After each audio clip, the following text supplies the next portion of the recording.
근데 우리 그게 옛날에 뭐냐? 다 외웠잖아요. 그죠? 우리 예를 들어 전화기 나이가 막 튀어나오는데 대학 다닐 때 이제 다이얼 전화 쓰고 할 때 보게 되면 그때는 다이어 10개 쓰셨어요? 버튼 전화도 썼어요. 버튼 전화 썼는데 미니멈으로 볼 수 있는 기대 수명이 200세입니다. 맥시멈이 500세까지 가고요. 거의 뭐 좀 충격적이시죠? 너무 많이 충격적인데요. 그러니까 이 얘기를 제가 들려드리면은 그 어떤 분도 행복해하지 않으세요. 그 삶에 대해서 그 누구도 준비가 안 돼 있는데 기술은 사실 무섭게도 이런 시대를 당겨오고 있거든요. 안녕하세요. 온토리TV 민수경입니다. 안녕하세요. 인지과학자 김상균입니다. 이번에 나온 신간 네. 제목이 초인류잖아요. 예, 제목 스케일이 네, 어마어마하구나. 예. 어떤 책인가 되게 궁금했었어요. 네. 초인류가 이제 네. 책 제목인데 어떤 의미인가요? 책 제목이 이제 초인류가 영어 제목으로 Evolving Humanity라고 정한 게 인간이 진화하고 있다라는 건데 당연히 우린 진화하는 존재긴 하지만 사실 생물학적 진화가 거의 멈춰 있거든요. 100년 전, 1000년 전, 10,000년 전 사람하고 완전 다르게 살고 있거든요. 그렇죠. 그래서 저는 인간이 인공지능뿐만 아니라 뭐 로봇, 생명공학, 메타버스, 뭐 IoT, 뇌과학 등을 통해서 완전 다른 종으로 스스로를 재디자인하고 있다라고 생각했습니다. 그래서 그런 인간의 노력을 인공지능이라고 저기를 해서 인공지능가 계속 진행이 되면 인간은 어떤 존재가 될까? 그와 관련된 이야기를 풀어낸 책입니다.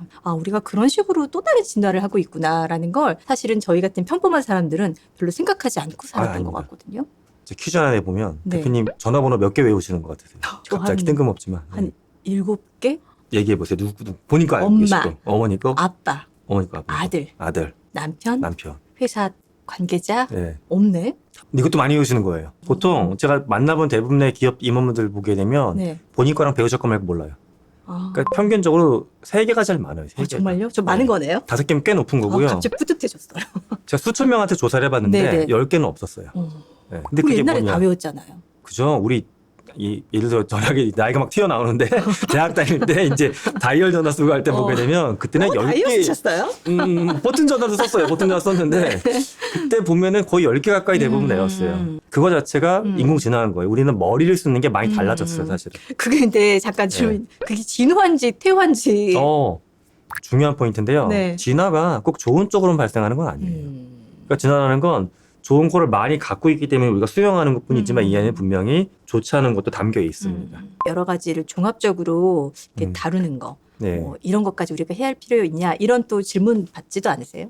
그렇죠. 특히 나는 기술 쪽 사람이 아니야. 자연과학이나 공학을 전공한 사람이 아닌데도 공부해야 될까. 근데 전 봐야 된다라고 보는 게 기술이 내가 만들지 않아도 내 삶에 누구나 다 쓸 수밖에 없게 그럼 자꾸 들어오거든요. 그럼 내가 이걸 만들진 않아도 수용할 것인지를 소비자나 또는 유권자의 입장으로 판단할 수가 있어야 돼요. 우리 삶에 너무 많은 영향을 주고 그쵸, 있기 때문에 그쵸. 이제 내년에 애플이 뭐 비전 프로 같은 뒤집어 쓰는 거 만들겠다고 했는데 당연히 우리는 그냥 소비자 입장에 돈을 주고 살 것이냐 말 것이냐만 결정하는데 이런 장비에 들어갈 수 있는 기능 중에 하나가 카메라가 붙어 있으니까 쓰고서 카페에 근무하는데 상대방을 인식을 해가지고 네. 내가 못 알아챘는데도 누군지 띄워줘요. 온 다음에 민 대표님이다. 빨리 가서 인사라고 알람을 띄워줘. 혹시 뭐 그런 것도 뜨나요? 쟤는 맨날 라떼만 먹어. 뜰 수 있어요. 기술적으로는 되는데 누구한테 편리한 기능이지만 누구한테 불쾌할 수 있어요. 상대방이 그거로 나를 인식하는 것 자체가. 그럼 우리가 이런 씬이 연출됐을 때 거부권을 행사할 수 있는 의견을 내려면은 알아야 돼요. 기술이 어디로 흘러가는지를. 그러니까 내가 가만히 있으면 만들어주는 삶을 살 수밖에 없어요. 우린 기술에서 살고 있는 건데 기술을 모르면 만들어진 삶을 살 수밖에 없어서 내 삶을 살기 위해서 기술을 이해해야 된다. 이 관점입니다. 코딩을 하시란 말씀이 아니라. 그 인공지능화에 따라서 생애 주기가 변한다고 네. 이렇게 하셨는데 어떤 변화들이 나타나게 되는 걸까요? 조선시대 왕의 평균 수명이 몇 살이었을 것 같으세요? 한 40, 찍어보시죠. 50? 45죠. 적절했어요. 47이에요. 잘 찍으셨어요. 통밥이 좋으신 거예요. 좋아요. 사실 통밥이 학문적으로는 통찰력이라고 우리가 얘기합니다. 그런데 조선시대 서민의 평균 수명이 30대였거든요. 근데 제가 얘기를 왜 드리냐 하면 조선시대하고 지금은 봐도 수명이라는 팩터가 확 바뀌었죠. 그렇죠. 근데 조선은 또 너무 예전이니까 근대로 당겨오면 강남이 개발됐던 시점이 1970년대. 50년 전에 한국인의 평균 수명은 60대 초반이었어요. 이 얘기 들려드린 많은 분들이 조금 놀래세요. 그러네요. 근데 우리도 그럼 이 추세라고 하게 되면 우리가 그 현재 기대 수명에 도달하기 전까지 이 수명 패턴이 바뀔 거예요. 그 말은 지금 뭐 55세의 1차 은퇴에서 내가 10년 더 일하는 이걸 고민하는 게 문제가 아니라 100세나 120세까지 살아간다는 가정을 깔고서 나는 3차, 4차 직업 어떻게 가져갈지 또는 그 직업이란 게 직장이 있다는 전제도 없을 수도 있어요. 그럼 나는 어떻게 내 삶을 경제적으로 또는 인간의 가치를 증명하며 살아갈지. 저는 그 세계주기 변경에 대해서 모두가 좀 심각하게 받아들여야 되는데 사실은 굉장히 무디다라고 하는 좀 안타까움이 있습니다. 세상의 변화가 속도가 어느 정도로 좀 빨라질 거라고 보세요? 구글이 연구하고 있는 것 중에 자회사 캘리코를 통해 가지고 인간 수명 증대시키는 걸 연구를 하고 있어요. 근데 그들이 연구하고 있는 핵심적인 대상 중에 하나가 두더지인데 벌거숭이 두더지라는 애를 보게 되면 몸에 있는 염증 반응을 스스로 분해를 해버려요. 인간으로 봤을 때는 암이 안 걸리는 거예요. 알츠하이머도 없는 거 그렇게 보게 되면은. 근데 이걸 인간한테 이제 그 형질을 잘 투여했을 때 미니멈으로 볼 수 있는 기대 수명이 200세입니다. 맥시멈이 500세까지 가고요. 거의 뭐 좀 충격적이시죠? 너무 많이 충격적인데요? 그러니까 이 얘기를 제가 들려드리면은 그 어떤 분도 행복해하지 않으세요.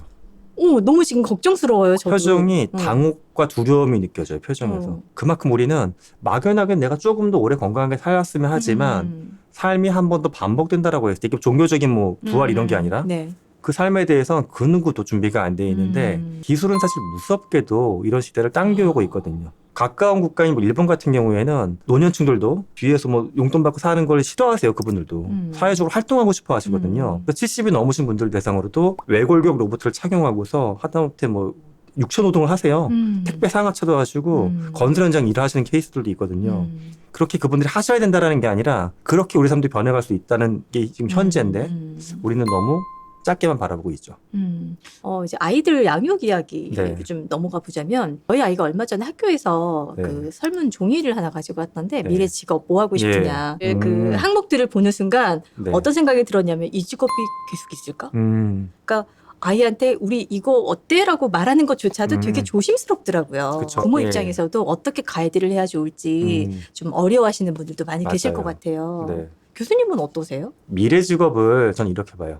제가 100명, 1000명 모여있을 때마다 사라지지 않을 것 같은 직업을 보내달라고 하면 워드클라우드 만드는 작업을 해보거든요. 같이 집단으로. 거의 그때마다 핵심에 뜨는 직업이 그분들의 생각은 외과 의사. 외과 의사는 너무 정교한 작업이니까.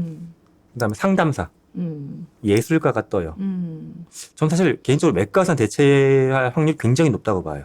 이건 트레이닝의 문제이기 때문에 기계 트레이닝 시키면 대체가 돼요. 근데 예술이라는 게 되게 재밌어요. 만약에 제가 막 춤을 추고 3단 점프라는 로봇 무용수를 봤어. 우리가 느끼는 감정은 신기한 거예요. 근데 같은 인간인데 김연아 선수가 막 그렇게 해서 3단 점프를 했는데 나중에 발을 봤더니 발에 막 피멍이 들어있어. 거기서 느끼는 우리의 감정은 신기한 걸 넘어서 경외감, 인간으로서의 뭉클함을 느끼거든요. 근데 기계가 할 때 뭉클함을 느끼진 않아요.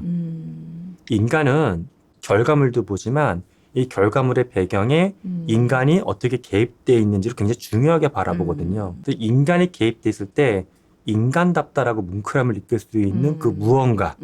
전 이게 아무리 기술이 발전해도 인간의 몫으로 남겨질 직업이라고 생각을 합니다. 기업, 경영 네. 쪽으로 조금 이야기를 네. 바꿔보자면 경영자 입장에서도 무수히 지금 많은 변화들을 네. 경험을 하고 있는데 어떻게 이제 경영을 해야 될 것인가 이 음. 부분에 대해서도 네. 강이 많죠. 네, 많이 좀 말씀드립니다.